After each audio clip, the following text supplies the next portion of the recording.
Hi, welcome to another Turner's Tales. We've come up to Lima walkthrough to catch up with Somali sheep. Yeah. So these are on show now in the walkthrough area, so the public can actually get up close to them, is that right? Yeah, so they're in here and they're mixing with our lemurs and our goats.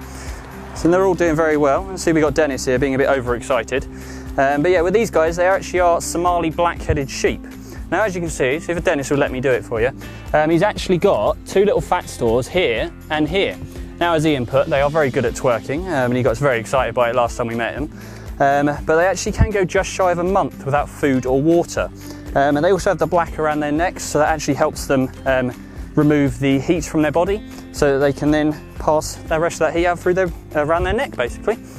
And it's not wool? No, it's actually hair. So it's something that we actually found out recently, and they actually shed their hair once a year. So just after the winter time, they actually will more or less completely shed their hair. They tend to mat in the winter, and then they will they'll lose all of their hair in the sort of springtime. And they get a new coat every single year. And then again, this hair, yeah, so it's not hair, it's wool, and it helps them actually remove heat from their bodies because they are designed to basically live in deserts. Yeah. And obviously they're quite friendly, so people can get up close to them. Yeah, so we're actually quite lucky here. We've got Dennis here. He's actually known, or we named him because he's Dennis the Menace. Now, we get a lot of reports from people that they've been headbutt by the sheep. We always know it's Dennis because he likes to come up, he likes to rub his head on people. And as you saw, he's quite happy to sort of jump up the keepers. So they get a little bit overexcited, and if anyone's causing issues, it's definitely him. And the good thing about these is we can literally move them around to different areas.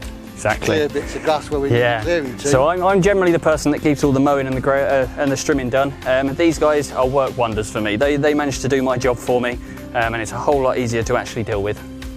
Now, do people keep these as pets? Are they a pet sort of sheep? They're generally used as meat animals.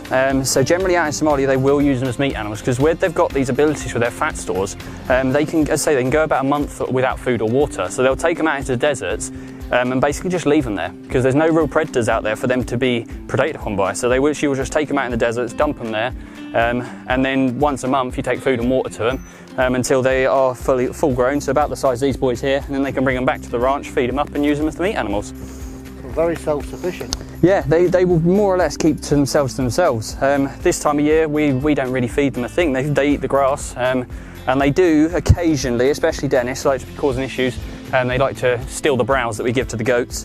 But yeah, apart from that, they're all really good. But they do actually have these little horns, which is the same sort of like a dog's dew claw. So if we don't actually trim them back for them, it'll grow back into their head and can cause them massive amounts of issues. Now, some of the boys don't have them, some of them do. So as I say, look, with Dennis here, he's not got any, whereas the young lad here, Womble, he does have one here. We do have a young fella at the back as well, who's got even bigger one. But yeah, we just keep on top of that with the vet team. Cool. So when you're in walk through lemurs, keep your eyes open for the Somali sheep.